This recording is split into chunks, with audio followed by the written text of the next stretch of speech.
everyone. JEGIB second examination discussion on chemistry.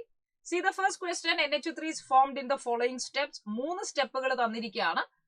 First step 50% yield, second step 100 and third step 50% yield. To obtain 2 moles of NH3, what is the calcium required? എന്നതാണ് ചോദ്യം. NH3 കിട്ടാൻ നമുക്ക് എത്ര calcium വേണം എന്ന ചോദ്യത്തിൽ C third സ്റ്റെപ്പിൽ നടക്കുന്ന ഒരു റിയാക്ഷൻ ആണ്. ഫസ്റ്റ് സ്റ്റെപ്പിൽ അപ്പൊ എത്ര കാൽഷ്യം എടുക്കണം എന്നുള്ളതാണ് ചോദ്യം. If you look the stoichiometric relation in the third equation, നമുക്ക് മനസ്സിലാവുന്നത് 1 മോൾ 1 മോൾ CaCN2 ആണ് നമുക്ക് 2 മോൾസ് ഓഫ് NH3 തരുന്നത്. But unfortunately there is only 50% yield എന്ന് പറഞ്ഞാൽ നമ്മൾ 2 മോൾ അമോണിയ പ്രതീക്ഷിക്കുമെങ്കിലും അവിടെ അതിന്റെ 50% yield മാത്രമേ ഉള്ളൂ, പകുതി മാത്രമേ കിട്ടുള്ളൂ. അതുകൊണ്ട് നമുക്ക് കിട്ടുന്ന അമോണിയ എത്രയാണ്? 1 മോള് മാത്രമേ കിട്ടുള്ളൂ. സോ എഫക്റ്റീവ് ആയിട്ട് നമ്മൾ കൺസിഡർ ചെയ്താൽ 1 മോൾ CaCN2 ആണ് 1 മോൾ NH3 തരിക ബിക്കോസ് ഓഫ് ഇറ്റ്സ് 50% yield. എങ്കിൽ ആലോചിച്ച് നോക്കണേ, 1 മോൾ NH3 നമുക്ക് എഫക്റ്റീവ് ആയിട്ട് കിട്ടണമെങ്കിൽ 50% yield ശേഷം നമുക്ക് കിട്ടണമെങ്കിൽ 1 മോൾ CaCN2 തന്നെ നമ്മൾ എടുക്കണം. നമ്മളോട് ചോദ്യം 2 മോൾ NH3 ആണ്. 2 മോൾ NH3 കിട്ടണമെങ്കിൽ ഞാൻ 2 മോൾ CaCN2 എടുക്കേണ്ടേ? So 2 moles of CaCN2 it is taken. എങ്കിൽ മാത്രമേ അതിന്റെ 50%, അതൊന്നുകൂടി നിങ്ങൾക്ക് ആലോചിച്ച് വെക്കാം. 2 മോൾ CaCN2 എടുത്താൽ റിലേഷൻ പ്രകാരം 4 മോൾ അമോണിയ കിട്ടണം, പക്ഷെ 50% yield ആയതുകൊണ്ട് 2 മോൾ അമോണിയാണ് നമുക്ക് കിട്ടുന്നത്. And now let us consider CaCN2 കിട്ടിയിരിക്കുന്നത് കാൽഷ്യം കാർബൈഡ് CaC2 എന്നാണ്. റെഡി? അപ്പൊ ഞാൻ CaC2 എടുത്താൽ എത്ര മോൾ CaC2 നമുക്ക് ആവശ്യമുണ്ട്? അപ്പൊ ഇക്വേഷൻ പ്രകാരം 1 മോൾ കാൽഷ്യം കാർബൈഡ് ആണ് 1 മോൾ CaCN2 തരുന്നത്. 100% yield ആണ്, അതുകൊണ്ട് വേറെ ബുദ്ധിമുട്ടുകളൊന്നുമില്ല. എത്രയാണോ CaCN2 കിട്ടേണ്ടത് അത്ര മോൾ തന്നെ കാൽഷ്യം കാർബൈഡ് ഞാൻ എടുക്കണം. So 2 mole calcium carbide is taken. Calcium carbide നമുക്ക് കിട്ടുന്നത് കാൽഷ്യത്തിൽ നിന്നാണ്. എത്ര മോൾ കാൽഷ്യം എടുക്കണം എന്നുള്ളതാ ചോദ്യം. ഇക്വേഷൻ പ്രകാരം എനിക്ക് 1 മോൾ CaC2 കിട്ടാൻ 1 മോൾ കാൽഷ്യം മതി. But there is again 50% yield only എന്ന് പറഞ്ഞാൽ ഞാൻ 1 മോൾ കാൽഷ്യം എടുത്താൽ അതിന്റെ പകുതി 50% yield മാത്രമേ ഉള്ളൂ. ഹാഫ് മോൾ കാൽഷ്യം കാർബൈഡ് എനിക്ക് കിട്ടുള്ളൂ. 1 മോൾ ആണെന്ന് ക്വസ്റ്റ്യനിൽ ഉണ്ടെങ്കിലും ഇക്വേഷനിൽ ഉണ്ടെങ്കിലും അതിന്റെ 50% വരുമ്പോഴേക്ക് അതിന്റെ പകുതി ഹാഫ് മോൾ കാൽഷ്യം കാർബൈഡ് മാത്രമേ കിട്ടുള്ളൂ. എനിക്ക് 2 മോൾ കാൽഷ്യം കാർബൈഡ് വേണമെങ്കിൽ ഞാൻ 4 മോൾ കാൽഷ്യം എടുക്കണ്ടേ? എങ്കിൽ മാത്രമല്ലേ 50% yield ശേഷം എനിക്ക് 2 മോൾ കിട്ടുള്ളൂ. So 4 mole calcium is required. Therefore your answer will be option D. The decomposition of calcium carbonate yielded 11.2 liters of carbon dioxide. What is the mass of KOH required to combine with carbon dioxide to form the carbonate? Decomposition of calcium carbonate എന്ന് പറയുമ്പോൾ അവിടെ ഉദ്ദേശിക്കുന്നത് നമുക്ക് ആ decomposition reaction എഴുതാൻ സാധിക്കണം എന്നുള്ളതാണ്. Calcium കാർബണേറ്റിനെ നമ്മൾ ഡീകമ്പോസ് ചെയ്യുമ്പോൾ they will be broken into, they will give you calcium oxide and carbon dioxide. ആദ്യം നമുക്ക് ഈ ഇക്വേഷനെ പറ്റി ഒരു ധാരണ ഉണ്ടാവണം. അതിൽ എത്ര കാർബൺ ഡയോക്സൈഡ് ആണെന്നുള്ളത് ക്വസ്റ്റ്യനിൽ ഓൾറെഡി ഉണ്ട്. It is 11.2 liters of carbon dioxide, right? അത് എത്രയാണ്? Number of moles of carbon dioxide അപ്പൊ എത്രയായിരിക്കും? 11.2 liters ഓഫ് കാർബൺ ഡയോക്സൈഡ് എന്ന് പറയുമ്പോൾ സ്പെഷ്യൽ ആയിട്ട് ഒന്നും മെൻഷൻ ചെയ്തില്ലെങ്കിൽ we will assume this to be an STP condition. Therefore this is half mole. 11.2 by 22.4 liters, it is half mole. Half mole carbon dioxide ആണ് നമുക്ക് കിട്ടിയത്. What is the mass of KOH required to combine with carbon dioxide? അപ്പൊ എത്ര mass KOH ആണ് ഈ carbon ഡയോക്സൈഡിന്റെ കൂടെ combine ചെയ്യാൻ ആവശ്യമുള്ളത്? ഈ കാർബൺ ഡയോക്സൈഡ് എന്ന് പറയുന്നത് ഹാഫ് മോൾ കാർബൺ ഡയോക്സൈഡ് ആണ്. Now it is combining. എങ്കിൽ ആ റിയാക്ഷനും കൂടി എഴുതി നോക്കണ്ടേ? കാർബൺ ഡയോക്സൈഡും KOHും കൂടി കമ്പൈൻ ചെയ്താൽ ടു ഫോം ദി കാർബണേറ്റ്. ആ കാർബണേറ്റിന്റെ പേര് പൊട്ടാഷ്യം കാർബണേറ്റ് എന്നാണ്. പൊട്ടാഷ്യം കാർബണേറ്റിന്റെ ഫോർമുല നമുക്കറിയാം. പൊട്ടാഷ്യം +1 കാർബണേറ്റ് 2- ആയതുകൊണ്ട് if you cross interchange the valency it is K2CO3. അപ്പൊ ബാക്കിയുള്ളത് ബാലൻസ് ചെയ്യണ്ടേ? ബാക്കിയുള്ള ഹൈഡ്രജനെ H2O ആയിട്ട് ബാലൻസ് ചെയ്യണം. Now this is balanced. Yes, ഇതാണ് നമ്മുടെ കയ്യിലുള്ള ഇക്വേഷൻ. അപ്പൊ ഇക്വേഷൻ മനസ്സിലായിരിക്കുന്നത് 1 mole carbon dioxide will require double mole of potassium hydroxide. 2 mole ആവശ്യമുണ്ട്. എന്റെ കയ്യിൽ ഹാഫ് മോൾ കാർബൺ ഡയോക്സൈഡ് നമ്മുടെ കയ്യിലുള്ളത് ഹാഫ് മോൾ ആണെങ്കിൽ ആലോചിച്ച് നോക്കൂ, what is A number of KOH? അതിന്റെ ഇരട്ടി 1 മോൾ KOH മതി. 1 മോൾ KOHന്റെ മാസ് എത്രയാണെന്ന് നോക്കുക. KOH അറ്റോമിക് മാസസ് നമുക്ക് ഇവിടെ തന്നിട്ടില്ല. സോ ഇറ്റ് മീൻസ് നമുക്ക് atomic masses of potassium which is 39, oxygen 16 and hydrogen 1. ഇത് നമുക്കറിയണം. Ready? So that you get 56. So 1 mole KOH is 56 gram of KOH. Therefore your answer will be option A. അപ്പൊ നമുക്ക് തന്നിരിക്കുന്നതിൽ നിന്ന് നിങ്ങൾക്ക് equation എഴുതാൻ സാധിക്കുക. Potassium പോലെയുള്ള atomic mass മനസ്സിലാക്കുക എന്നുള്ള 2 ടാർഗറ്റ് ഈ ക്വസ്റ്റനിലുണ്ട്. Okay. In the following data, in the following reaction, B is equal to 11 എന്ന് പറഞ്ഞാൽ ബോറോണിന്റെ അറ്റോമിക് മാസ് ആണ് 11 എന്ന് തിരിച്ചറിയണം. ബോറോണിന് 2 ഐസോട്ടോപ്പുകൾ ഉണ്ട്. സോ 11 അറ്റോമിക് മാസ് ആണ് ബോറോണിന്റേത്. ഈ ക്വസ്റ്റനിൽ നമ്മൾ എടുക്കേണ്ടത് B2H6 plus 2NH giving 2NaBH4 എന്ന് ക്വസ്റ്റൻ തന്നിരിക്കുന്നു. And you are asked to find the correct option. അതിൽ ഒരു സൈഡിൽ ലിമിറ്റിംഗ് റിയേജന്റും മറ്റൊരു സൈഡിൽ എക്സസ് റിയാക്ടന്റും തന്നു. അപ്പൊ ആദ്യം ലിമിറ്റിംഗ് റിയേജന്റ് കണ്ടുപിടിക്കുക എന്നുള്ളതാണ് ആദ്യത്തെ ടാസ്ക്. നിങ്ങൾക്ക് ഒരു ഇക്വേഷൻ ഡാറ്റ തന്നു കഴിഞ്ഞാൽ how will you find the limiting reagent? The best way തന്നിരിക്കുന്ന ഡാറ്റയും ബാലൻസ്ഡ് ഇക്വേഷനിലെ ഡാറ്റയും വെച്ച് ഡിവൈഡ് ചെയ്യുക. That is the best option. So let us check limiting reagent. Limiting reagent check ചെയ്യാൻ ഞാൻ പറഞ്ഞു തന്നിരിക്കുന്ന ഡാറ്റ മാസ് ആണ്. അപ്പം തന്നിരിക്കുന്ന mass given mass by balanced ഇക്വേഷനിലുള്ള മാസ് വെച്ച് നമുക്ക് ഡിവൈഡ് ചെയ്യാം. ഞാൻ ആദ്യം B2H6 എടുക്കാം. B2H6ന് ക്വസ്റ്റ്യന് തന്നിരിക്കുന്നത് 6.75 ഗ്രാം ആണ്. ഡിവൈഡഡ് ബൈ ബാലൻസ്ഡ് ഇക്വേഷനിൽ ഒരു B2H6 എന്ന് പറഞ്ഞാൽ അതിന്റെ മാസ് എത്രയായിരിക്കും? 2 ബോറോൺ ഉണ്ട്. So that is 22 and R this is 28. So 28 ഇതാണ് B2H6. റെഡി? ഇനി നമുക്ക് അടുത്ത ആളെ കൂടി നോക്കാം, വിച്ച് ഈസ് NaH. NaH ആണോ ലിമിറ്റിംഗ് റിയേജന്റ് എന്ന് ചെക്ക് ചെയ്യണമെങ്കിൽ തന്നിരിക്കുന്ന മാസ് ക്വസ്റ്റ്യനിൽ 8.55 ബൈ ബാലൻസ്ഡ് ഇക്വേഷനുള്ള മാസ്. NaHന്റെ മാസ് എന്ന് പറയുന്നത് സോഡിയം 23 ഹൈഡ്രജൻ 1 ആയതുകൊണ്ട് 24 ആണ്. പക്ഷെ ക്വസ്റ്റ്യനിൽ 2 NaOH ഉള്ളത് കൊണ്ട് ഇറ്റ് ഈസ് 2 into 24. ഈ രണ്ടെണ്ണം നമ്മൾ കൺസിഡർ ചെയ്താൽ നമുക്ക് എളുപ്പത്തിൽ മനസ്സിലാവും ഇതാണ് ചെറുത്. ശരിയല്ലേ? അതിന്റെ വാല്യൂ വളരെ ചെറുതാണ്. കാരണം ഇത് 8.55 ബൈ 48 ആ നമുക്ക് വരിക.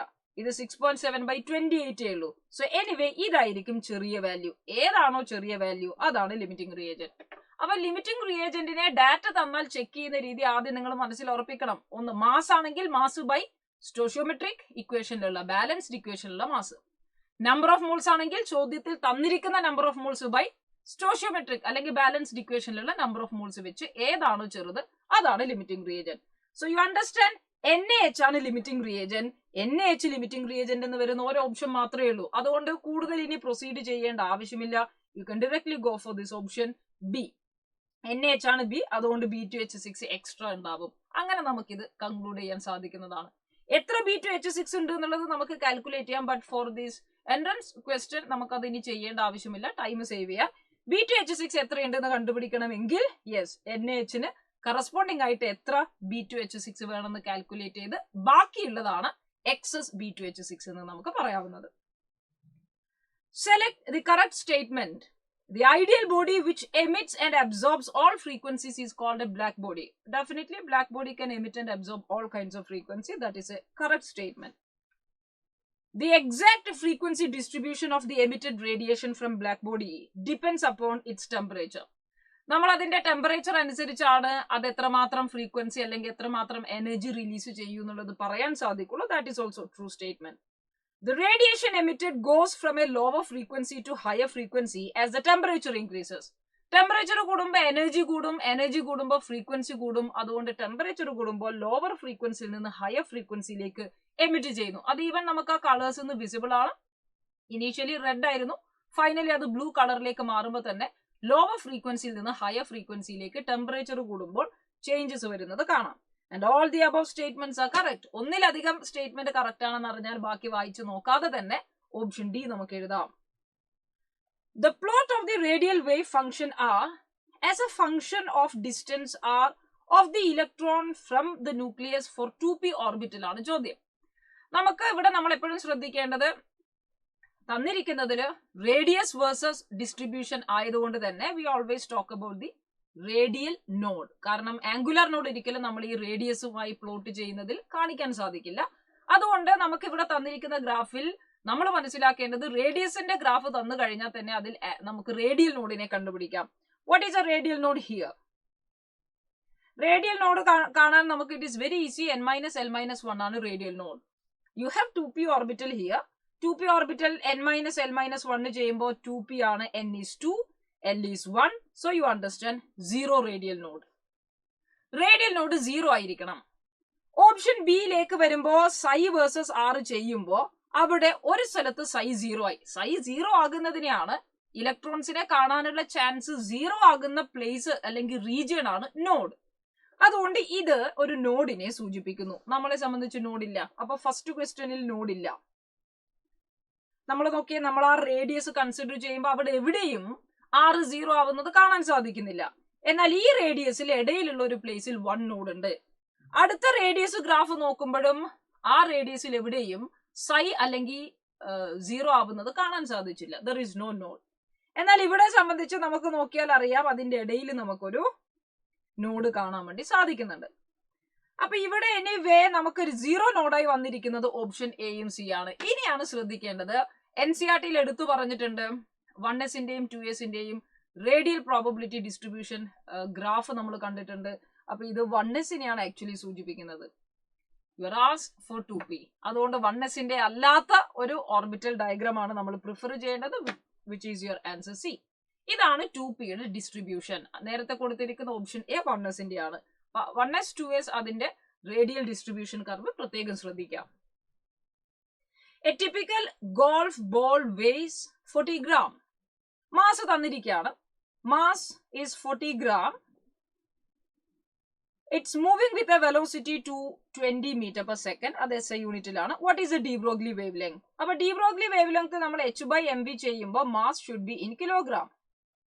അതുകൊണ്ട് ഗ്രാമിനെ കിലോഗ്രാമിലാക്കാൻ ശ്രദ്ധിക്കുക. നോർമലി നമ്പർ ഓഫ് മോൾസ് കാണുന്ന സമയത്ത് നമുക്ക് ഗ്രാമിൽ തന്നെ മാസ് മതി. പക്ഷേ ഡി ബ്രോഗ്ലിയിലൊക്കെ നമ്മൾ യൂസ് ചെയ്യുന്ന മാസ് SI യൂണിറ്റിലായിരിക്കണം. De Broglie wavelength lambda is equal to h/mv ചെയ്യുന്നു. വേർ എച്ചിന്റെ വാല്യൂ തന്നിട്ടില്ല. So that is 6.626 into 10⁻⁻³ 34. നമുക്ക് ഇവിടെ ഓപ്ഷൻസ് ഉള്ളത് കൊണ്ട് തന്നെ അപ്രോക്സിമേറ്റ് ചെയ്താലും ബുദ്ധിമുട്ടില്ല.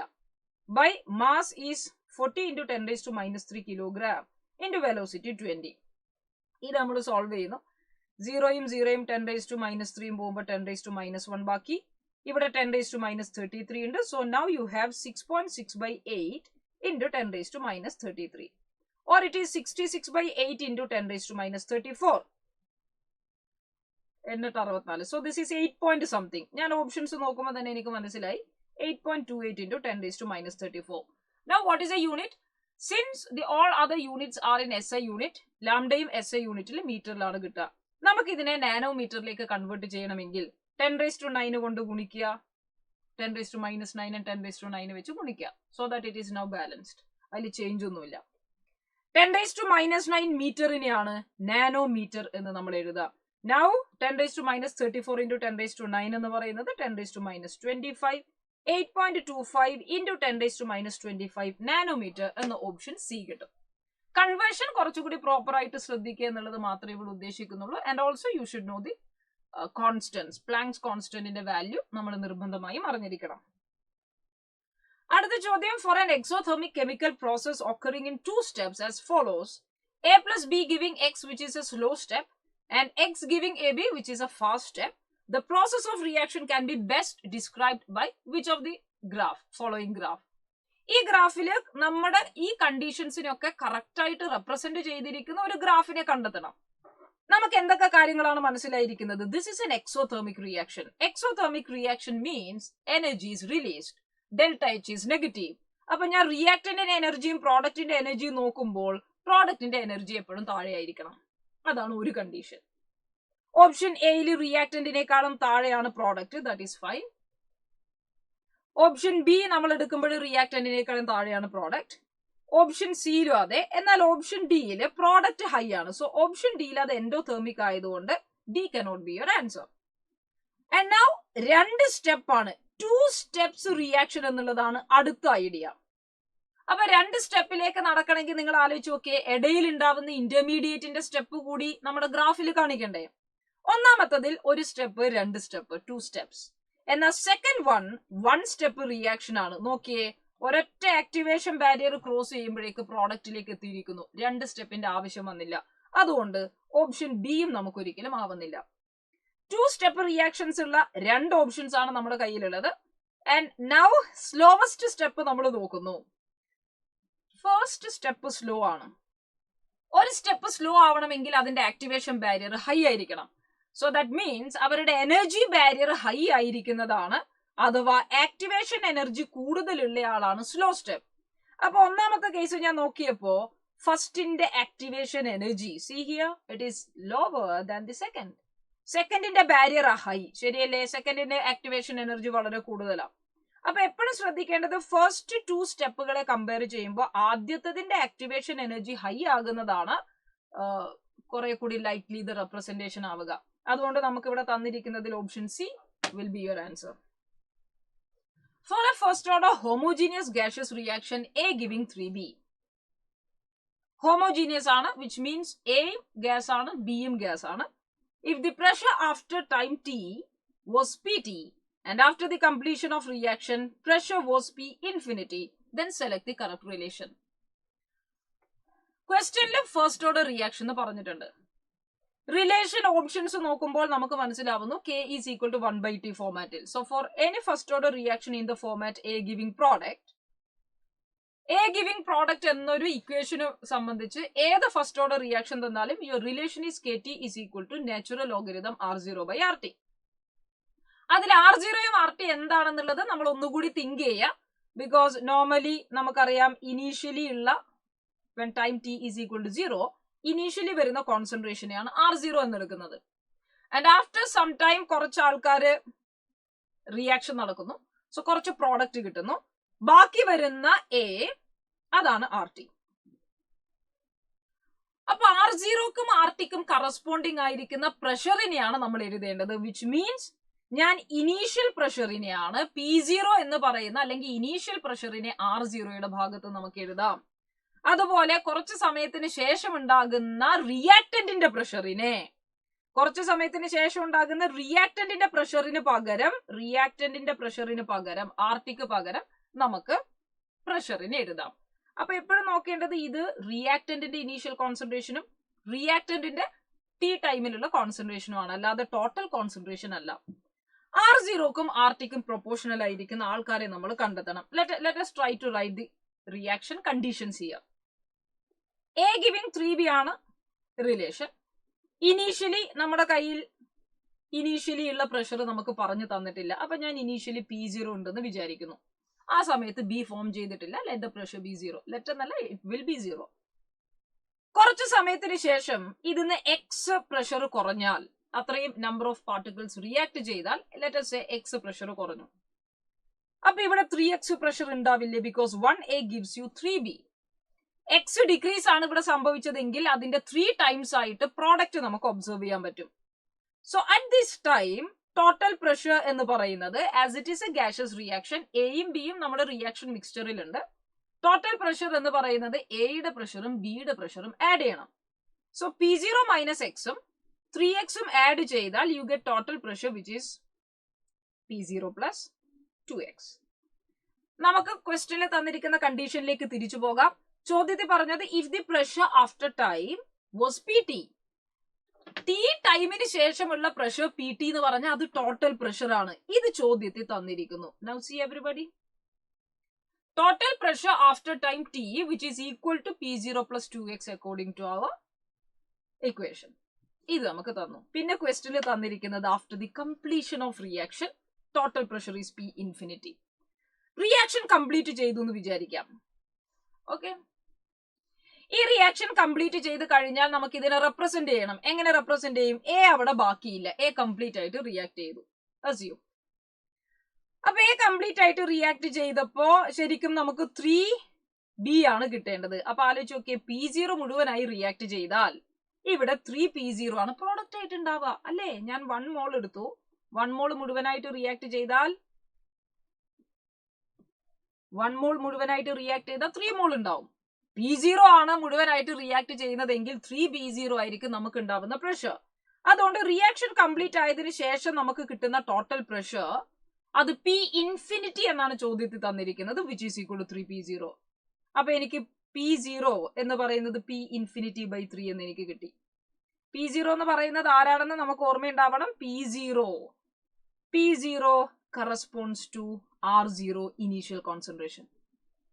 അതുകൊണ്ട് നമ്മുടെ ഇക്വേഷനിൽ വരുന്ന R0ക്ക് കറസ്പോണ്ടിങ് ആയിരുന്ന P0 നമുക്ക് കിട്ടിക്കഴിഞ്ഞു. P0യുടെ എക്സ്പ്രഷൻ നമ്മൾ നോട്ട് ചെയ്ത് വെച്ചു, which is P infinity by 3. കാരണം P ഇൻഫിനിറ്റി ആണ് ക്വസ്റ്റനിൽ തന്നിരിക്കുന്നത്. അപ്പൊ എപ്പോഴും നമുക്ക് തന്നിരിക്കുന്ന കണ്ടീഷന്റെ അടിസ്ഥാനത്തിൽ R0ക്ക് കറസ്പോണ്ടിങ് ആയിരിക്കുന്ന പ്രഷറിന്റെ ടേമും RTക്ക് കറസ്പോണ്ടിങ് ആയിരിക്കുന്ന പ്രഷറിന്റെ ടേമും കണ്ടുപിടിക്കുക എന്നുള്ളതാണ് നമ്മുടെ ടാസ്ക്. സോ വി ഹാവ് R0ക്ക് പ്രൊപ്പോർഷണൽ ആയിരിക്കുന്ന എക്സ്പ്രഷൻ കിട്ടി. And now we should find RTക്ക് പ്രൊപ്പോർഷണൽ ആയിരിക്കുന്നത്. RT എന്ന് പറയുന്നത് കുറച്ച് സമയത്തിന് ശേഷമുള്ള റിയാക്ടന്റിന്റെ കോൺസെൻട്രേഷൻ ആണ്. അപ്പൊ ഇവിടെ RTക്ക് പ്രൊപ്പോർഷണൽ ആയിട്ട് വരുന്ന ടേം P0 മൈനസ് എക്സ് ആണ്. അതുകൊണ്ട് ഞാൻ P0 മൈനസ് എക്സിനെയാണ് RTക്ക് പ്രൊപ്പോർഷണൽ ആയിട്ട് എഴുതേണ്ടത്.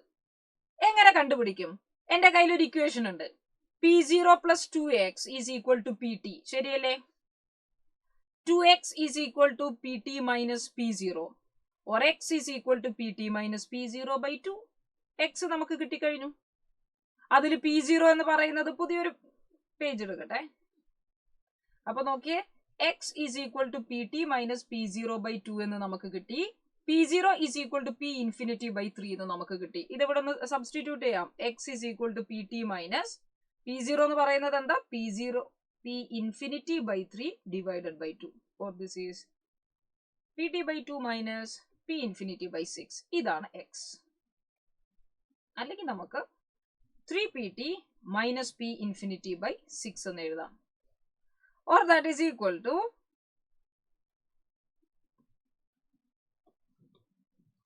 x കിട്ടിക്കഴിഞ്ഞു. 3PT minus P infinity by 6 ആണ് x കിട്ടി. നമുക്ക് x അല്ല ആവശ്യം. നമുക്ക് ആവശ്യം, ഞാൻ വീണ്ടും ഓർമ്മിപ്പിക്കുകയാണ്, നമുക്ക് ആവശ്യം R0ക്ക് കറസ്പോണ്ടിങ് ആയിരിക്കുന്ന P0, അത് കിട്ടിക്കഴിഞ്ഞു. RTക്ക് കറസ്പോണ്ടിങ് ആയിരിക്കുന്നത് P0 മൈനസ് എക്സ് ആണ്. അപ്പൊ എനിക്ക് വേണ്ടത് P0 മൈനസ് എക്സ് ആണ്. P0 P ഇൻഫിനിറ്റി ആണ്, minus 3PT minus P infinity by 6 നമ്മൾ ചെയ്യുന്നു. അപ്പൊ നമുക്ക് കിട്ടുന്നത് എത്രയാ? It is 6P infinity. P0 എന്ന് പറയുന്നത് P ഇൻഫിനിറ്റി ബൈ 3 ആണ്. അപ്പൊ പ്രോപ്പർ ആയിട്ട് സബ്സ്റ്റിറ്റ്യൂട്ട് ചെയ്യാം. So now this is equal to P infinity minus, അപ്പൊ 3PT ആണ്, ഞാൻ ഇവിടെ 3TP എന്നാണ് എഴുതിയത്, അത് PT ആക്കാം. ഇത് നമ്മൾ ഇനി മൈനസ് ചെയ്തിട്ട് നമുക്ക് ചെയ്യാം. So P0 minus x is equal to 2P infinity by 6 minus 3PT plus P infinity by 6. So this is equal to 3P infinity minus 3PT by 6, or which is equal to P infinity minus PT by 2. അപ്പൊ നോക്കുക, നമുക്ക് P0ക്ക് proportional ആയിട്ടും P0 minus എക്സിന് proportional ആയിട്ടുള്ള ഒരു expression കിട്ടി. Now you can write KT is equal to ln R0 by RT, or ln R0ക്ക് proportional ആയിട്ട് നമ്മൾ ചെയ്യുന്നത് P infinity by 3 divided by RTക്ക് പ്രൊപ്പോർഷണൽ ആയിട്ട് നമ്മൾ ചെയ്യുന്നത് P infinity minus PT divided by 2. So this is your relation. 2P infinity by 3 into P infinity minus PT. And hence, your answer should be 2P infinity by option D ആണ് നമുക്ക് answer ആയിട്ട് വരിക.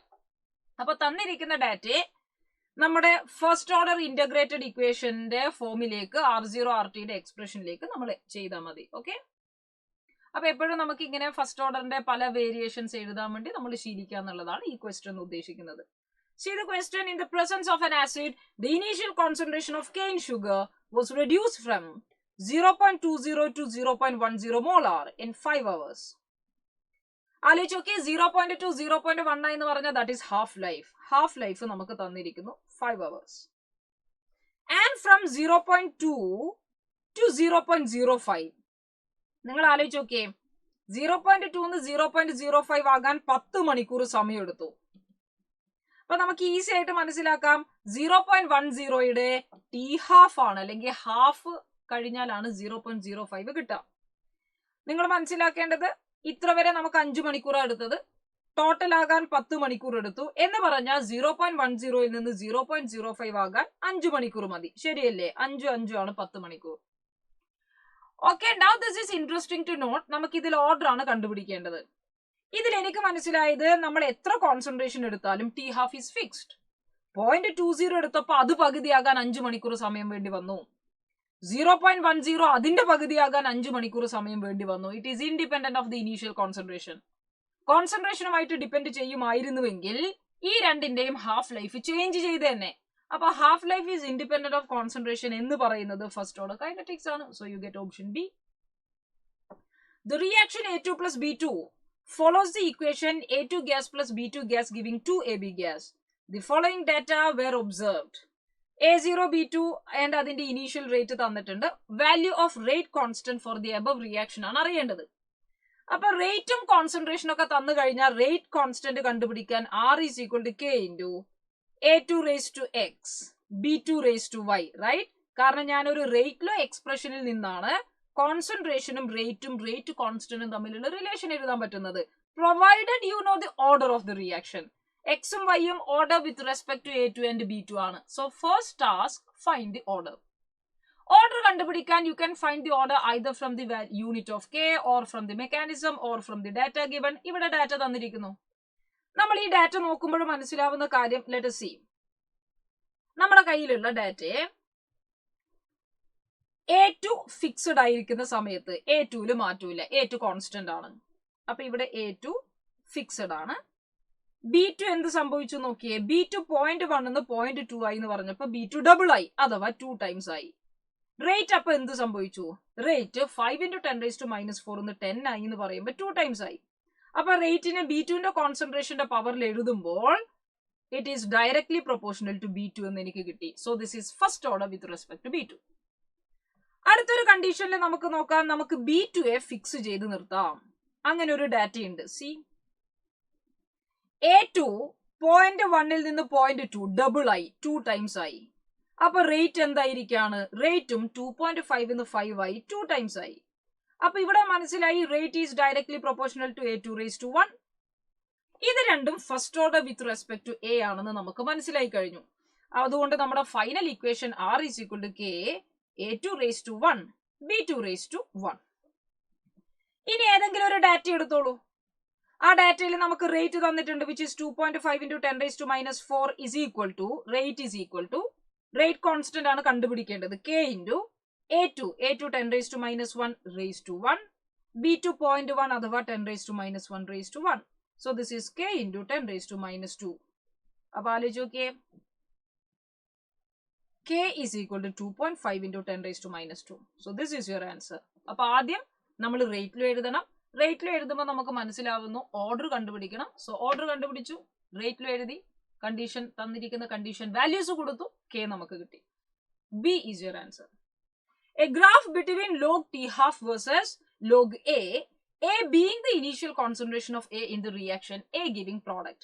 The rate law is, rate law കാണുമ്പോൾ മനസ്സിലാവുന്ന കാര്യം, rate is equal to K, 0 order.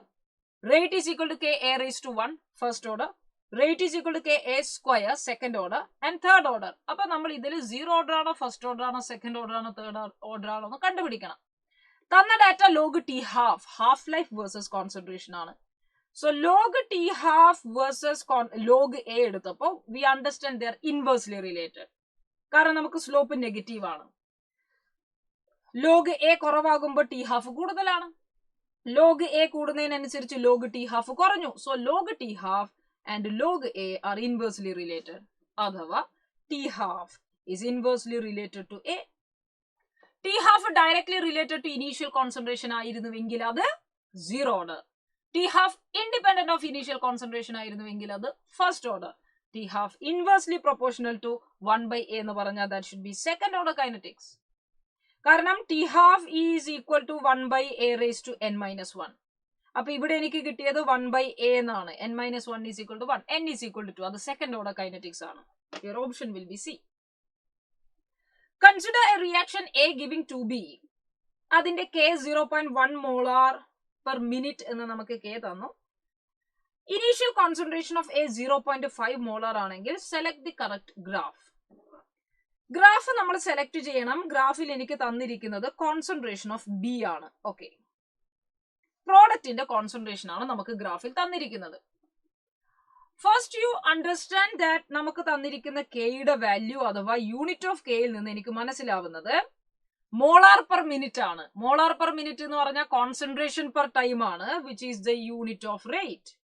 Rate ആണല്ലോ concentration per time. അതുകൊണ്ട് എന്തായാലും ഇതൊരു സീറോ ഓർഡർ കൈനറ്റിക്സ് ആണെന്നുള്ളത് ആദ്യമേ നമുക്ക് മനസ്സിലായി. സീറോ ഓർഡർ കൈനറ്റിക്സ് ആണെങ്കിൽ പ്രോഡക്റ്റ് വേഴ്സസ് ടൈം ചെയ്യുമ്പോൾ x is equal to K T ആണ്. സോ നമുക്ക് കിട്ടുന്നത് പോസിറ്റീവ് സ്ലോപ്പ് ആണ്. അതുകൊണ്ട് നമ്മുടെ ഇവിടെ ആദ്യം വന്നിരിക്കുന്ന ഇതെല്ലാം പോസിറ്റീവ് സ്ലോപ്പ് ആണ് എന്നുള്ളത് നമുക്ക് മനസ്സിലായി കഴിഞ്ഞു. അപ്പൊ 4 ഗ്രാഫിനും സ്കോപ്പ് ഉണ്ട്. നൗ സി ഇനീഷ്യൽ കോൺസെൻട്രേഷനും കെയും നമുക്ക് തന്നിട്ടുണ്ട്. Let us see, zero order reactions എന്തായാലും കംപ്ലീറ്റ് ആവുന്ന റിയാക്ഷൻ ആണ്. If you go for 100% complete ആകാനുള്ള ടൈം കാൽക്കുലേറ്റ് ചെയ്താൽ it is equal to C0 by K or R0 by K, initial concentration by K. Initial concentration 0.5 molar by 0.1 എന്ന് പറഞ്ഞാൽ 5 മിനിറ്റിൽ reaction complete ആവുന്നു. 5 മിനിറ്റിൽ റിയാക്ഷൻ കംപ്ലീറ്റ് ആയി കഴിഞ്ഞാൽ പിന്നെ നമുക്ക് പ്രോഡക്റ്റ് കൂടൂല, കാരണം റിയാക്ഷൻ കംപ്ലീറ്റ് ആയി കഴിഞ്ഞു. C the first graph. 5 മിനിറ്റിന് ശേഷം പ്രോഡക്റ്റ് കൂടുന്നില്ല, ദാറ്റ് ഈസ് ട്രൂ. എന്നാൽ ഇവിടെ 5 മിനിറ്റിന് ശേഷം പ്രോഡക്റ്റ് കൂടി. അതുകൊണ്ട് ഓപ്ഷൻ സി, ബിയും ഡിയും നമ്മൾ കട്ട് ചെയ്യണം. രണ്ടെണ്ണത്തിൽ ഇനി എയിലും സിയിലും ഏതാണെന്ന് എങ്ങനെ സെലക്ട് ചെയ്യും? ഇത് രണ്ടും 5 മിനിറ്റിന് ശേഷം റിയാക്ഷൻ കംപ്ലീറ്റ് ആയി. Now we have to consider 5 മിനിറ്റിൽ എത്ര ബി ഉണ്ട് എന്നൊന്ന് കാൽക്കുലേറ്റ് ചെയ്ത് നോക്കണം. അപ്പൊ നമുക്കറിയാം rate R is equal to K ആണ്, because this is zero order, which is equal to minus D A by D T, that is equal to plus 1/2 dB by dt, right? അപ്പൊ rate constant തന്നെയാണ്, which is 0.1. അതുകൊണ്ട് dB by dt എന്ന് പറയുന്നത് 0.1 into 2 ആണ്, which is 0.2. അപ്പൊ change in അല്ലെങ്കിൽ dB എത്രമാത്രം ഉണ്ടായി എന്ന് അറിയണമെങ്കിൽ 0.2 into delta t.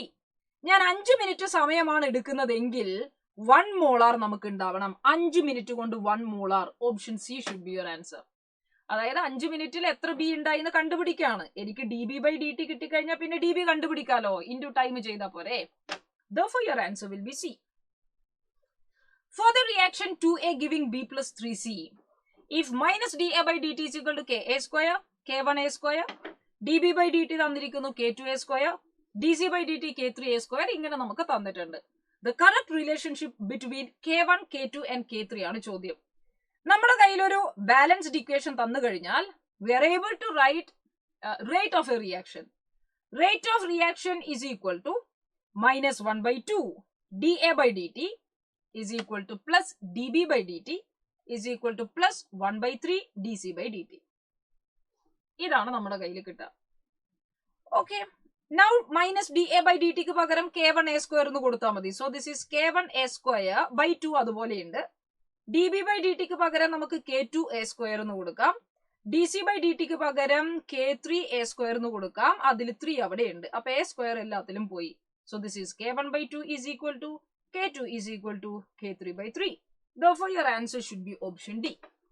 Direct question.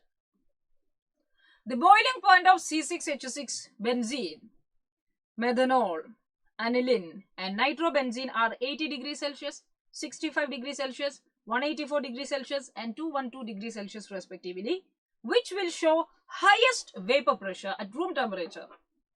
Vapor pressure high ആവണമെങ്കിൽ, which means they are volatile.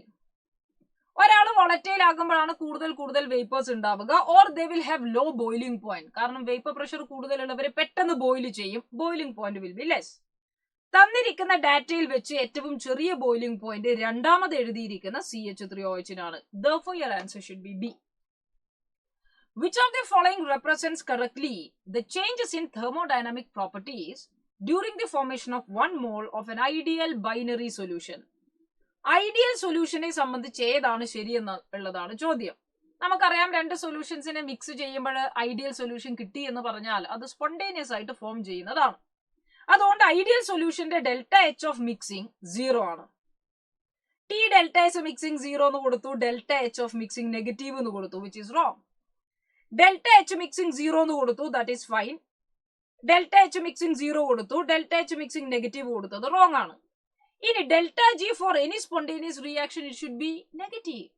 അതുകൊണ്ട് ഡെൽറ്റ എച്ച് മിക്സിംഗ് 0 ആവുകയും ഡെൽറ്റ ജി നെഗറ്റീവ് ആകുകയും ചെയ്യുന്ന കേസേ നമുക്ക് എടുക്കാൻ പറ്റുള്ളൂ. ഡെൽറ്റ ജി പോസിറ്റീവ് ആകുന്നത് പറ്റില്ല, അത് നോൺ സ്പോണ്ടേനിയസ് റിയാക്ഷനാണ്.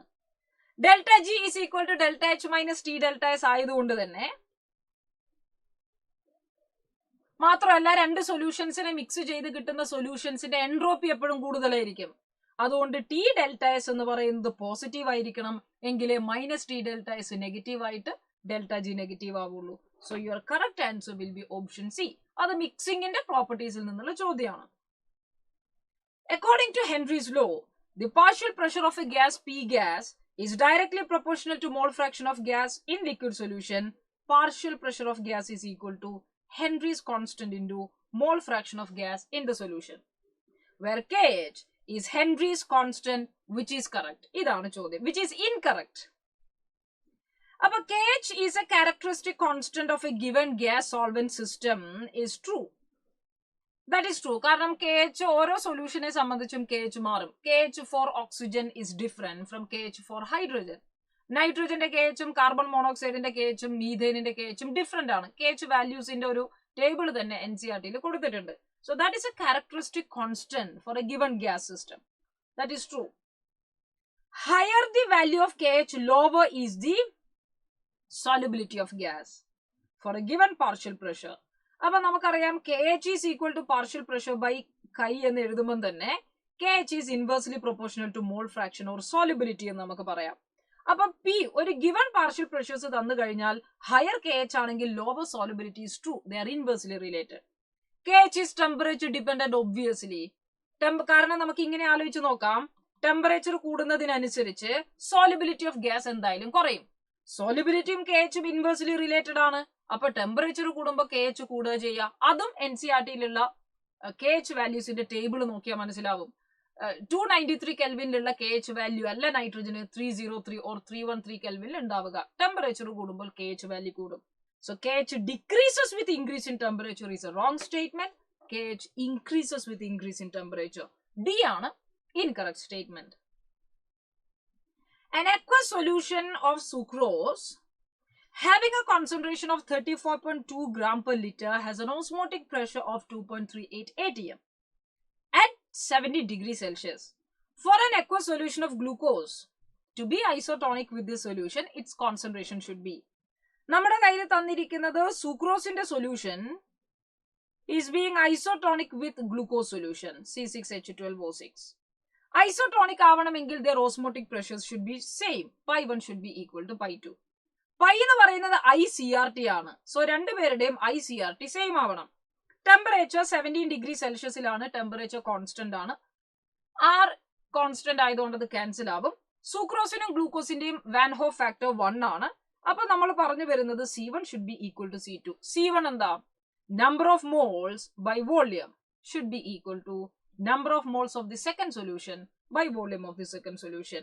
അതില് number of moles എന്ന് പറയുന്നത് mass by molar mass ആണ്. അപ്പൊ നമുക്ക് തന്നിരിക്കുന്നത് 34.2 gram of sucrose by sucroseന്റെ molar mass divided by volume per liter എന്ന് പറഞ്ഞതുകൊണ്ട് 1 ലിറ്റർ ആണ് volume is equal to mass of glucose കണ്ടുപിടിക്കണം by molar mass per liter. Per litre എന്നുള്ളത് ഓപ്ഷനിൽ കൊടുത്തിട്ടുണ്ട്. അപ്പൊ വോള്യം 1 ലിറ്റർ ആയിട്ട് അസ്യൂം ചെയ്തു. ഇനി നമുക്ക് വളരെ എളുപ്പത്തിൽ കിട്ടും. ദിസ് ഈസ് 1/10, 10 പോയി. Therefore W should be is equal to 18 gram per liter. It should be 18 gram per liter. Osmotic pressure and isotonic എന്താണ് അതിന്റെ റിലേഷൻ എന്നുള്ളതിൽ നിന്നാണ് ഈ ചോദ്യം. PtCl4 6H2 can exist as hydrated complex. It's 1 molar aqueous solution. Molality is given as 1. Has a depression in freezing point of 3.72. Assume 100% ionization, which means alpha is equal to 1. What is the Kf? Kf is given. Kf is 1.86 degrees Celsius per mole per kilogram. Then the complex is. Complex ഏതാണെന്ന് identify ചെയ്യണം. അപ്പൊ കോംപ്ലക്സിന്റെ formula തന്നിട്ട് identify ചെയ്യാൻ ചോദിച്ചാൽ നമ്മൾ എപ്പോഴും ആലോചിക്കേണ്ടത് delta TF is equal to I into KF into M ആണ്. ഡെൽറ്റ TF അറിയാം, KF തന്നു, M തന്നു, I കണ്ടുപിടിക്കണം. So delta TF 3.72 is equal to I into KF 1.86 into molality. അപ്പൊ I നമുക്ക് 2 ആണെന്ന് കിട്ടി. ഐയും ആൽഫയും തമ്മിലുള്ള relation 1 plus n minus 1 into ആൽഫയാ. or alpha is equal to I minus 1 by n minus 1, right? അപ്പൊ ആൽഫ 1 ആണെങ്കിൽ 100% ഡിസോസിയേഷൻ എന്ന് പറഞ്ഞാൽ ആൽഫ 1 ആണെങ്കിൽ I is equal to n. അപ്പൊ നമ്മൾ മനസ്സിലാക്കേണ്ടത് എന്റെ കയ്യിൽ 2 അയോണുകൾ ഉണ്ടാവും. ടോട്ടൽ 2 പാർട്ടിക്കിൾസ് ഉണ്ടാവണം, 2 അയോണുകൾ ഉണ്ടാവും. ഓരോ ഓപ്ഷൻസ് നോക്കിയാൽ ഒന്നാമത്തതില് ഒരു കാറ്റയോണിക് സ്ഫിയറും 4 ആനയോണും വരുമ്പോഴേക്ക് 5 അയോണുകൾ ഉണ്ടാവും. രണ്ടാമത്തെ കേസില് സ്ഫിയറിന് പുറത്ത് 2 ക്ലോറിൻ ആണ്, 3 അയോണുകൾ തരും. മൂന്നാമത്തെ കേസിൽ അത് ഹൈഡ്രേറ്റഡ് സിസ്റ്റം ആണ്, 2 അയോണുകളാണ്. ഒരു ക്ലോറൈഡ് അയോൺ പുറത്തും ഒരു കാറ്റയോണും ഉണ്ട്. സോ 2 അയോൺസ് വരുന്ന ഓപ്ഷൻ സി ആണ് നമ്മൾ സെലക്ട് ചെയ്യേണ്ടത്. How much ethyl alcohol must be added to 1 liter of water so that the solution will not freeze at -20 degrees Celsius. നമ്മൾ എപ്പോഴും സൊല്യൂഷൻ -20 ഡിഗ്രി സെൽഷ്യസിൽ ഫ്രീസ് ആവാൻ പാടില്ല. അതിലും കുറഞ്ഞ ടെമ്പറേച്ചർ മേ ബി 21 ഡിഗ്രി സെൽഷ്യസിൽ ഫ്രീസ് ആകാം, നോ പ്രോബ്ലം. അപ്പൊ എനിക്ക് എന്തായാലും സൊല്യൂഷന്റെ ഫ്രീസിംഗ് പോയിന്റ് കുറക്കണം എന്ന് പറഞ്ഞാൽ -20യേക്കാളും കുറയണം. -21 -22 ഡിഗ്രി സെൽഷ്യസോ ആണെങ്കിൽ ഓക്കെ ആണ്. എനിവേ നമുക്ക് depression in freezing point, let us fix this problem, അല്ലെങ്കിൽ let us do this as delta TF is equal to I into KF into M ആണ്. ഡെൽറ്റ TF നമുക്ക് നിലവിൽ 20 ആണെന്ന് വിചാരിക്കാം. നമുക്ക് എന്തായാലും 20യേക്കാളും ഡിപ്രഷൻ കൂട്ടുക വേണ്ടത് അല്ലേ? ഫ്രീസിംഗ് പോയിന്റ് 20യേക്കാളും കുറക്കുന്നു എന്ന് പറഞ്ഞാൽ ഡിപ്രഷൻ ഇൻ ഫ്രീസിംഗ് പോയിന്റ് കൂട്ടി എന്നാണ് അർത്ഥം. എന്തായാലും നമുക്ക് 20 വെച്ചെന്ന് അസ്യൂം ചെയ്യാം. ഈഥൈൽ ആൽക്കഹോൾ ആണ്, ഈഥൈൽ ആൽക്കഹോൾ ഓർഗാനിക് കോമ്പൗണ്ട് ആണ്. നമ്മൾ I is considered to be 1. KFന്റെ value 1.86 into molality. Therefore, molality is equal to 20 by 1.86. ഇത് നമുക്ക് കിട്ടുന്നു, which is equal to 10 by 0.93 or that is 10.75. Molality എന്ന് പറയുന്നത് number of moles, which is mass by molar mass divided by kilogram of the solvent ആണ്. നമുക്കിപ്പോ ഇവിടെ volume തന്നതുകൊണ്ട് അത് 1 liter 1 kilogram ആയിട്ട് അസ്യൂം ചെയ്യാം. that is 10.75. Therefore, mass is equal to 10.75 into molar mass. Ethyl alcohol C2H5OH ന്റെ molar mass 46 ആണ്. അപ്പൊ നമുക്ക് മാസ് കിട്ടിക്കഴിഞ്ഞു. Mass is equal to 10.75 into 46. അത് എങ്ങനെ ചെയ്താലും 460നേക്കാളും കൂടുതൽ, 494.58 gram. This is your answer. ആലോചിച്ച് നോക്കുക, ഡിപ്രഷൻ ഇൻ ഫ്രീസിംഗ് പോയിന്റ് കൂടുമ്പോഴാണ് ഫ്രീസിംഗ് പോയിന്റ് കുറയുന്നത്. -20 ഡിഗ്രി സെൽഷ്യസിനേക്കാളും കുറഞ്ഞ് -21 -22 -23 ഡിഗ്രി സെൽഷ്യസ് ഒക്കെ ആവുന്നത്. അങ്ങനെ ചെയ്യണമെങ്കിൽ നമ്പർ ഓഫ് മോൾസ് കൂടണം. കാരണം ഇതൊരു കൊളിഗേറ്റീവ് പ്രോപ്പർട്ടിയാണ്. നമ്പർ ഓഫ് മോൾസ് കൂടണമെങ്കിൽ മാസ് കൂടണം. അപ്പം 494.58 ഗ്രാം മാസ് എടുക്കുമ്പോൾ അതിന്റെ ഡിപ്രഷൻ ഇൻ ഫ്രീസിംഗ് പോയിന്റ് 20 ആണ്. അത് കൂടണമെങ്കിൽ മാസ് ഇതിനേക്കാളും കൂടുതലായിരിക്കണം. അപ്പൊ മാസ് ഇതിനേക്കാളും കൂടുതലായിരിക്കണമെങ്കിൽ your answer should be D. 494നേക്കാളും കൂടുതൽ മാസ് ഉണ്ടെങ്കിൽ ഡിപ്രഷൻ ഇൻ ഫ്രീസിംഗ് പോയിന്റ് കൂടും, അഥവാ ഫ്രീസിംഗ് പോയിന്റ് കുറയും. -20 എന്നുള്ളത് മേ ബി -21 ആകും, അഥവാ -20യിൽ ഫ്രീസിംഗ് നടക്കൂല. അതിനേക്കാളും കുറഞ്ഞാൽ മാത്രമേ ഫ്രീസിംഗ് നടക്കുള്ളൂ. ഫ്രീസിംഗ് നടക്കാത്തത് ഏത് കേസിൽ എന്നാ ചോദ്യം. So your answer will be D. Which one of the following aqueous solution will exhibit highest boiling point എന്നുള്ളതാണ് ചോദ്യം. ബോയിലിംഗ് പോയിന്റ് ഹയസ്റ്റ് ആവണമെങ്കിൽ elevation in boiling point highest ആയിരിക്കണം. Delta TB is equal to I into KB into M ആണ്. And KB will be same because it is all aqueous solution. KBയുടെ value 0.52 ആണെന്ന് നമുക്കറിയാം water solvent ആണെങ്കിൽ. അപ്പൊ delta TB decide ചെയ്യുന്നത് I into M ആണ്. ഏതിനാണോ IM value കൂടുതൽ അതിന്റെ ഡെൽറ്റ TB കൂടുതലാണ്, അതിന്റെ TB കൂടുതലാണ്. അപ്പൊ I into M എന്നുള്ളത് van Hoff factor into molality ആണ്. നമുക്കത് മൊളാലിറ്റി ആയിട്ട് അസ്യൂം ചെയ്യാം. ഒന്നാമത്തെ കേസിൽ 0.015 മോളാർ യൂറിയയുടെ വാൻ ഹോഫ് ഫാക്ടർ 1 ആണ്, because it doesn't undergo association or dissociation. 1 into 0.015. രണ്ടാമത്തെ കേസിൽ KNO3 അത് കംപ്ലീറ്റ് അയോണൈസ് ചെയ്ത K പ്ലസും NO3 മൈനസും, വാൻ ഹോഫ് ഫാക്ടർ 2. മൂന്നാമത്തെ കേസിൽ Na2SO4 2 സോഡിയം 1 സൾഫേറ്റും, 2 സോഡിയം 1 സൾഫേറ്റും ഉണ്ട്. Na2 2 Na പ്ലസും 1 SO4 2 മൈനസും. അപ്പൊ വാൻ ഹോഫ് ഫാക്ടർ അവിടെ കൂടുതലാ ഇൻറ്റു മൊളാരിറ്റി. അപ്പൊ തന്നെ ആൻസർ ആയി കഴിഞ്ഞു. നാലാമത്തതില് വാൻ ഹോഫ് ഫാക്ടർ ഗ്ലൂക്കോസിന് 1 ആണ്, and 0.015. അപ്പോൾ ഇതിൽ ഹയസ്റ്റ് വന്നിരിക്കുന്നതിനായിരിക്കും കൂടുതൽ. Therefore your answer will be C. അടുത്ത ചോദ്യം നോക്കാം സെക്ഷൻ ബിയിൽ. When light of wavelength 248 nanometer falls on a metal of threshold energy 3 electron volt, the de Broglie wavelength of emitted electron is dash angstrom. അപ്പൊ നമുക്ക് wave length നമ്മുടെ കയ്യിൽ ഒരു മെറ്റലിലേക്ക് ഒരു വേവ് ലെങ്ത് വരികയാണ് 248 നാനോമീറ്റർ. അതിന്റെ ത്രഷോൾഡ് എനർജി തന്നിരിക്കുന്നു 3 electron volt. അതുകൊണ്ട് നമുക്ക് ഇൻസിഡന്റ് എനർജിയുടെ ഇൻസിഡന്റ് റേഡിയേഷന്റെ എനർജി കാൽക്കുലേറ്റ് ചെയ്യാം, which is hc by lambda. hc by lambda വെച്ച് നമ്മൾ കണ്ടുപിടിക്കുന്നു.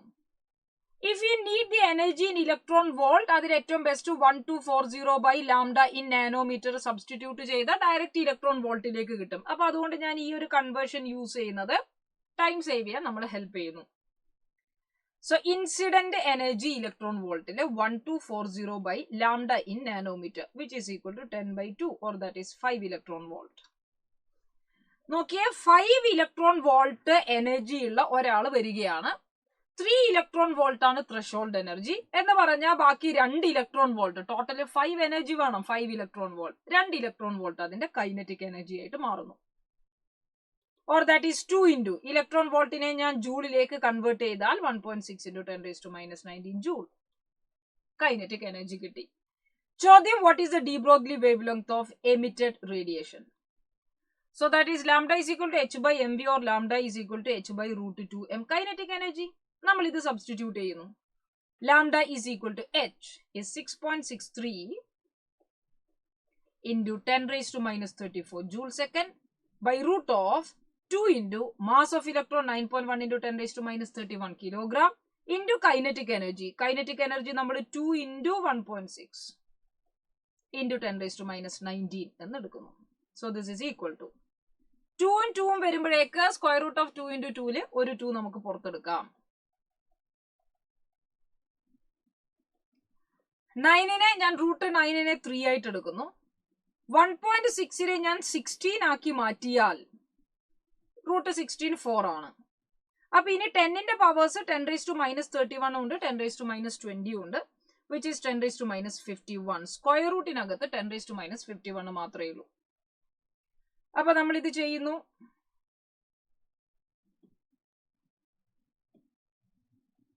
ഇവിടെ 2.21ലേക്ക് പോയി. So this is equal to 2.21 by 2 into 4 8 ആണ്.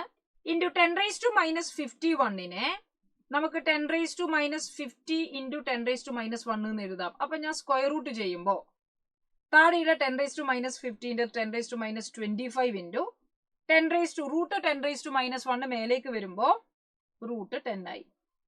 So this is what you are getting. Always remember root 10 is equal to 3.16. So that is equal to 2.21 by 8 into 3.16 by 10⁻⁻25. ഇതാണ് നമുക്ക് കിട്ടുന്നത്. മേലെയുള്ള 10⁻⁻34 ഉണ്ട്, അത് നമ്മൾ വിട്ടുപോകരുത്. അപ്പൊ ഇത് ചെയ്യുമ്പോഴേക്ക് നമുക്ക് 10⁻⁻9 ആണ് ഇവിടെ കിട്ടുക. So this is equal to 2.27 by 8 കിട്ടും, which is 0.900 into 10⁻⁻10. അത്രയും മീറ്റർ കിട്ടും, or it is 9 into 10⁻⁻10 meters, or this is 9 angstrom. അപ്പൊ ആൻസർ വരുമ്പോഴേക്ക് 9 വരും. 9.00 ആണ്. സോ നമുക്ക് 9 എന്നുള്ള ഇന്റിജർ ആയിരിക്കും നമ്മുടെ answer. In the ground state of atomic Fe, the spin only magnetic moment ആണ് ചോദ്യം. അപ്പൊ ഇവിടെ Feയുടെ അറ്റോമിക് നമ്പർ നമുക്കറിയണം. Fe is equal to 3d6 4s2. Atomic number 26 ആണ്. D6 കോൺഫിഗറേഷൻ വരയ്ക്കുമ്പോൾ നമ്പർ ഓഫ് അൺപെയ്ഡ് ഇലക്ട്രോൺസ് നമുക്ക് കണ്ടുപിടിക്കാം, right? There are 4 unpaired electrons. So magnetic moment is equal to root of n into n plus 2 Bohr magneton. So that is equal to root of 4 into 6 Bohr magneton, root 24. Root 24 ആണ് നമ്മളോട് ചോദിച്ചിരിക്കുന്നത്. അപ്പൊ root 24 എന്ന് പറയുന്നത് നമുക്ക് already അറിയാം, which is equal to 4.89, or this is 48.9 into 10⁻⁻1. അപ്പൊ ഞാൻ ഇതിനെ 48.9നെ 49 എന്ന് നമ്മൾ റൗണ്ട് ഓഫ് ചെയ്യണം. So that is your answer. Root 4 into root 6 അത് റൂട്ട് 24 ആയിട്ട് നമുക്ക് അറിയില്ലെങ്കിൽ വാല്യൂസ് തന്ന പ്രകാരം നമ്മൾ ചെയ്യാം. റൂട്ട് 4 എന്ന് പറയുന്നത് നമുക്കറിയാം, സി എനിക്കിതിനെ 8 into 3 എന്ന് എഴുതാം. So this is equal to 2 root 2 into root 3 എന്ന് എഴുതാം. So this is 2 into 1.41 into 1.73 എന്ന് നമുക്ക് ചെയ്തിട്ട് ആൻസറിലേക്ക് എത്താം. അപ്പൊ ഇവിടെ എപ്പോഴും നിങ്ങൾ ശ്രദ്ധിക്കേണ്ടത് ദിസ് ഇസ് വെരി ഇമ്പോർട്ടന്റ്. കാരണം ഇത് നമുക്ക് DNF-ലായാലും കോർഡിനേഷനിലായാലും സ്ട്രക്ചർ ഓഫ് ആറ്റം എല്ലാ ഭാഗത്തുനിന്നും വരാൻ സാധ്യതയുള്ള എപ്പോഴും നമുക്ക് ചോദിക്കുന്ന ഒരു ക്വസ്റ്റ്യൻ ആണ്. അതുകൊണ്ട് if you have 1 unpaired electron root 3 ആണ് കിട്ടുക, വിച്ച് ഇസ് 1.73. കാരണം നമുക്ക് അതിനെ മിക്കവാറും ഡാഷ് ഇൻറ്റു 10⁻⁻1 എന്നാണ് നമ്മൾ എഴുതുന്നതെങ്കിൽ നമ്മുടെ ആൻസർ ഫൈനലി 17 ആയിട്ട് റൗണ്ട് ഓഫ് ചെയ്യണം. n ഈസ് ഈക്വൽ ടു 2 ആണെങ്കിൽ റൂട്ട് 8 ആണ് കിട്ടുക, വിച്ച് ഇസ് 2.83. നമുക്കതിനെ സംതിങ് ഇൻറ്റു 10⁻⁻1 എന്നാണെങ്കിൽ 28.3. അപ്പൊ ഞാൻ 28 എന്നായിരിക്കും റൗണ്ട് ഓഫ് ചെയ്യേണ്ടത്. If n is equal to 3, root 15 കിട്ടും, which is equal to 3.872. ഞാൻ ഇതിനെ 38.7 into 10⁻⁻1 or അതിനെ 39 ആയിട്ട് റൗണ്ട് ഓഫ് ചെയ്യണം. n 4 ആണെങ്കിൽ ഇപ്പൊ കണ്ടതുപോലെ റൂട്ട് 24 ആയിരിക്കും നമുക്ക് കിട്ടുക. റൂട്ട് 24 4.89 ആണ്, ഓർ ഇതിനെ 48.9 into 10⁻⁻1 എന്ന് എഴുതാം. 49 ആയിട്ടായിരിക്കും നമ്മൾ റൗണ്ട് ഓഫ് ചെയ്യുന്നത്. n is equal to 5 ആണെങ്കിൽ റൂട്ട് 25, which is 5.92. അതിന് 59.2 into 10⁻⁻1 എന്ന് എഴുതാം. 59 ആയിട്ട് റൗണ്ട് ഓഫ് ചെയ്യാം, 60 ആക്കേണ്ടതില്ല. 6 അൺപെയ്ഡ് ഇലക്ട്രോൺസ് ഉണ്ടെങ്കിൽ റൂട്ട് 48 ആ വരിക. അതെ 49 കുറവ്. So which is equal to 6.92. അതും നമുക്ക് 69.2 into 10⁻⁻1 ചെയ്യാം, which is equal to which gives you 69. അത് ക്രോമിയത്തിന്റെ ഒക്കെ ഗ്രൗണ്ട് ഇലക്ട്രോണിക് കോൺഫിഗറേഷൻ വരും. അപ്പൊ എപ്പോഴും ഇതുപോലെ റൗണ്ട് ഓഫ് ചെയ്യാനും ശ്രദ്ധിക്കണം. ഇനി ഇങ്ങനെയാണ് നമുക്ക് തരുന്നതെങ്കിൽ 1.73 2 ആയിട്ട് റൗണ്ട് ഓഫ് ചെയ്യും, ഇത് 3 ആയിട്ട് റൗണ്ട് ഓഫ് ചെയ്യും, ഇത് 4 ആയിട്ട് റൗണ്ട് ഓഫ് ചെയ്യും, ഇത് 5. അങ്ങനെ റൗണ്ട് ഓഫിൽ ഏത് ഇൻഡിജേഴ്സിനെയാണ് റൗണ്ട് ഓഫ് ചെയ്യുന്നത് എന്നുള്ളത് ശ്രദ്ധിക്കാം. Next question, aluminium sulphate XH2 has 8.20% aluminium by mass. What is the value of X എന്നുള്ളതാണ് ചോദ്യം. പെർസെന്റേജ് ഡീകമ്പോസിഷൻ എന്ന് പറയുന്നത് അലൂമിനിയത്തിന്റെ മാസ് ബൈ അലൂമിനിയം സൾഫേറ്റിന്റെ mass into 100. So 8.20 is equal to 2 aluminium ആണ്, ഒരു അലൂമിനിയം 27 ആണ്. അപ്പൊ അലൂമിനിയത്തിന്റെ അറ്റോമിക് മാസ് നമ്മൾ അറിയണം.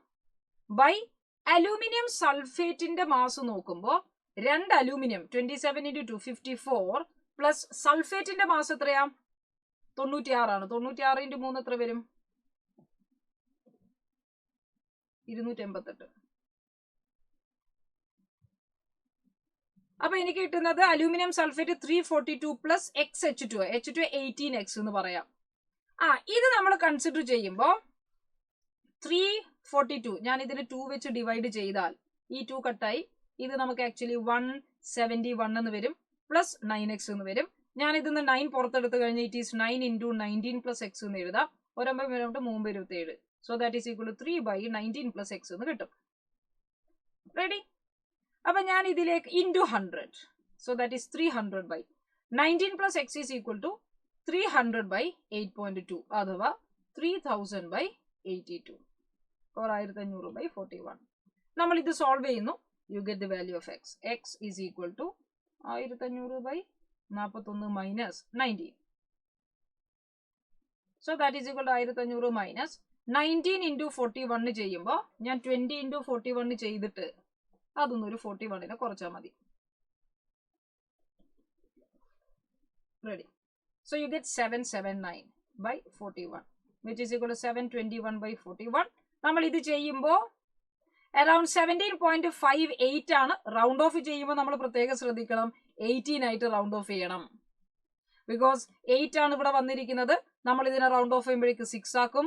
0.6 വരുമ്പോൾ അതിനെ വീണ്ടും റൗണ്ട് ഓഫ് ചെയ്യുമ്പോഴേക്ക് we have to consider this. 18 will be your answer. അപ്പൊ Xന്റെ വാല്യൂ 18 ആണ്. അടുത്ത ചോദ്യം വളരെ പ്രധാനപ്പെട്ട ഒരു ക്വസ്റ്റ്യൻ ആണ്. 5A giving product. In the above reaction, half-life period is directly proportional to initial concentration. Half-life period is directly proportional to initial concentration indicates this is a zero order reaction. The initial rate of reaction is 400 mole per liter per minute. Calculate the half-life in seconds when the initial concentration is 200 mole per liter. അപ്പോൾ ഇതൊരു zero order reaction ആണ് എന്ന് നമ്മൾ മനസ്സിലാക്കി. T half is equal to R0/2K എന്ന് എഴുതുകയും ഇവിടെ നമുക്ക് ഇനീഷ്യൽ കോൺസെൻട്രേഷൻ 200 എന്ന് തന്നിരിക്കുന്നു. ഇൻറ്റു 2 ഇൻറ്റു കെക്ക് പകരം നമ്മൾ എന്ത് ചെയ്യും? സീറോ ഓർഡർ ആണെങ്കിൽ rate is equal to rate constant ആണ്. അപ്പൊ അതിന് പകരം ഞാൻ 400 എഴുതിയാൽ ഇത് കട്ടാവുന്നു. 1/4 മിനിറ്റ് എന്ന് നമുക്ക് കിട്ടും. കാരണം കെയുടെ വാല്യൂ മിനിറ്റിലായിരിക്കും നമുക്ക് കിട്ടുക. റേറ്റും കെയും സെയിം ആണ്. ഞാൻ ഇതിനെ സെക്കൻഡിലേക്ക് കൺവേർട്ട് ചെയ്യാൻ 60/4 സെക്കൻഡ്സ് എന്ന് എഴുതിയാൽ ഇത് തെറ്റാണ്. This is not the answer. Why? Because you have to consider this. നമ്മൾ പഠിച്ചിരിക്കുന്ന സീറോ ഓർഡർ, ഫസ്റ്റ് ഓർഡർ എല്ലാം it gives you the general expression A giving B or A giving product. ആ കേസിലാണ് R is equal to K which is equal to minus dA/dt എന്ന് നമ്മൾ എഴുതുക. Or minus dA is equal to K dt എഴുതി അതിന് integrate ചെയ്തിട്ടൊക്കെയാണ് നമ്മൾ ഇക്വേഷൻസിലേക്ക് എത്തിയത്. അങ്ങനെ ഈ ഇക്വേഷന്റെ അടിസ്ഥാനത്തിൽ വരുന്ന ഡെറിവേഷൻ ആണ് നമ്മൾ ചെയ്തിരിക്കുന്നത്. അങ്ങനെയാണ് നമുക്ക് T half is equal to R0/2K എന്ന് കിട്ടിയത്. എന്നാൽ ഇവിടെ നമുക്ക് തന്നിരിക്കുന്നത് 5A ഗിവിംഗ് പ്രോഡക്റ്റ് എന്ന ക്വസ്റ്റ്യൻ ആണ്. You have to be careful here. Zero ഓർഡറിനും ഫസ്റ്റ് ഓർഡറിനും നമ്മൾ ബൈഹാർട്ട് ചെയ്തിരിക്കുന്ന ഇക്വേഷൻസ് എല്ലാം എ ഗിവിംഗ് പ്രോഡക്റ്റ് അല്ലെങ്കിൽ എ ഗിവിംഗ് ബി എന്ന റിയാക്ഷൻ ഉള്ളതാണ്. നമ്മുടെ കയ്യിൽ 5A ഗിവിംഗ് പ്രോഡക്റ്റ് ആണെങ്കിൽ rate is equal to k എന്ന് പറയുന്നത് ശരിയാണ്. Which is equal to minus 1/5 dA/dt എന്നല്ലേ നമ്മൾ അതിനെ റെപ്രസെന്റ് ചെയ്യേണ്ടത്. ബിക്കോസ് 5 എന്ന നമ്പർ ഉണ്ടെങ്കിൽ അത് ഡിവൈഡ് ചെയ്യണം. അപ്പൊ എനിക്ക് minus dA is equal to 5K dt എന്ന് കിട്ടും. അപ്പൊ കെ എഴുതുന്ന ഭാഗത്തെല്ലാം 5K എന്ന് എഴുതണം. ആ വ്യത്യാസം മാത്രമേ ഉള്ളൂ. അപ്പൊ ഡിറൈവ് ചെയ്യുന്നതിലെല്ലാം അങ്ങനെയാണ്. എവിടെയൊക്കെ കെ വരുന്നുണ്ടോ അവിടെയൊക്കെ നമ്മൾ 5 കൊടുക്കാൻ നിർബന്ധം. അവിടെ 5 എന്നുള്ളത് കോൺസ്റ്റന്റ് ആണ്. അപ്പൊ ഇന്റഗ്രേഷന്റെ ബുദ്ധിമുട്ടൊന്നുമില്ല. T half is equal to R0/2K എന്ന് എഴുതിയെടുത്ത് 5K എന്ന് എഴുതണം. ഇനി ഇത് നമ്മൾ ഇവിടെ അപ്ലൈ ചെയ്യണം. R0 ഇനീഷ്യൽ കോൺസെൻട്രേഷൻ നമുക്ക് ഇവിടെ 200 എടുത്താൽ by 2 into 5 into K. കെയുടെ വാല്യൂ റേറ്റിന്റെ അതേ വാല്യൂ ആണ്, സീറോ ഓർഡർ ആയതുകൊണ്ട് 400. നമ്മൾ ഇത് ചെയ്യുന്നു. അപ്പൊ നമുക്ക് ഇവിടെ 2 കിട്ടി, ഇത് 10. So this is equal to 1/20 എന്ന് നമുക്ക് കിട്ടി. 1/20 മിനിറ്റിലാണ്, കാരണം മിനിറ്റിലാണ് റേറ്റ് എഴുതിയിരിക്കുന്നത്. സെക്കൻഡിലേക്ക് കൺവേർട്ട് ചെയ്യാൻ 1/20 into 60 സെക്കൻഡ്സ് ആക്കണം. 1/20 which is equal to 3 seconds. അതുകൊണ്ട് നമുക്ക് ഇവിടെ ആൻസർ കിട്ടേണ്ടത് 3 ആണ്. This is very important. അതിപ്പോ ഫസ്റ്റ് ഓർഡർ ആണെങ്കിൽ അങ്ങനെ തന്നെ ശ്രദ്ധിക്കണം. ഞാൻ ഇതിന്റെ ടി 100%നെ R0/K എന്ന് എഴുതുമ്പോൾ ഇവിടെ ടി 100%നെ R0/5K എന്ന് എഴുതണം. K വരുന്നിടത്തെല്ലാം നമ്മൾ അത് 5K ആക്കി എഴുതാൻ ശ്രദ്ധിക്കുക. അതുകൊണ്ട് ഇവിടെ നമ്മുടെ ആൻസർ 3 ആണ്. This method, this is wrong. The rate of decomposition of NH3 gas at 10 atm on a platinum surface is zero order kinetics. ഇതൊരു zero order kinetics ആണ്. So R is equal to K. അതാണ് zero order. What is the rate of formation of H2 if the rate constant for this reaction is 2 molar per minute? നമുക്കറിയാം rate is equal to H2ന്റെ ടേമിൽ എഴുതിയാൽ plus 1/3 d/dt of H2 ആണ്. ശരിയല്ലേ? Therefore, d/dt of H2, rate of formation of hydrogen is 3 times K. So that is 3 into 2, which is equal to 6. Your answer should be 6. 6 molar ആയിരിക്കും. 6 molar per minute ആയിരിക്കും നമുക്ക് കിട്ടുക. So that is 6 molar per minute. പറഞ്ഞ idea clear അല്ലേ? R is equal to K ആണ്.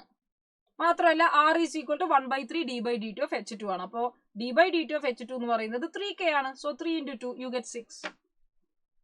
What is the maximum value of Van Hoff factor for aluminium Cl3? AlCl3 maximum dissociate ചെയ്താൽ aluminium 3 ക്ലോറൈഡും ആയിട്ട് മാറുന്നത് കൊണ്ട് 4 ആണ് നമുക്ക് കിട്ടാൻ പോകുന്ന maximum Van Hoff factor. A solution containing 500 gram of a protein per liter is isotonic with a solution containing 3.42 gram sucrose per liter. The molecular mass of protein is 5 into 10 raised to x. Mass തരേണ്ടതാണ്. Mass പ്രത്യേകിച്ചൊന്നും പറഞ്ഞില്ലെങ്കിൽ we will assume this is in gram. That's how we proceed. The molecular mass of protein is 5 into 10 raised to x gram. Hence x is. നമ്മുടെ കയ്യിൽ 2 പേരുണ്ട്. ഒന്ന് പ്രോട്ടീനും മറ്റേത് സൂക്രോസും ആണ്. They are isotonic, which means pi1 is equal to pi2. Or I1 C1 RT1 is equal to I2 C2 RT2. Temperature പറഞ്ഞിട്ടില്ല, which means same ടെമ്പറേച്ചറിലാണ്. R same ആണ്. I പ്രോട്ടീൻ്റെ ഡിസോസിയേഷൻ I1 ആണ്, സൂക്രോസിന്റെയും I1 ആണ്. They are not undergoing dissociation. C1 is equal to C2. C1 എന്ന് പറയുന്നത് mass by number of moles, mass by molar mass into volume is equal to mass by molar mass into volume. Volume 1 liter ആണ്, per liter എന്ന് എടുത്ത് പറഞ്ഞിട്ടുണ്ട്. Mass of protein is 500 by molar mass of protein is equal to mass of sucrose 3.42 by molar mass 342. So that indicates this is 1 by 100. Molar mass is equal to 500 into 100, which is 5 into 10 raised to 4 gram. Therefore, x should be 4. 10 raised to 4 ആണ്. അപ്പോൾ x എന്ന് പറയുന്നത് 4 is your answer. If two liquids A and B which are completely immiscible, രണ്ട് ലിക്വിഡ്സിനെ നമ്മൾ mix ചെയ്യുന്നു and they are completely immiscible with each other, each one will behave independently of the other. എന്ന് പറഞ്ഞാൽ രണ്ടുപേരും പരസ്പരം ഉള്ളതായിട്ട് മൈൻഡ് പോലും ചെയ്യില്ല. രണ്ടുപേരും വളരെ ഇൻഡിപെൻഡന്റ് ആയിട്ടാണ് ബിഹേവ് ചെയ്യുന്നത്.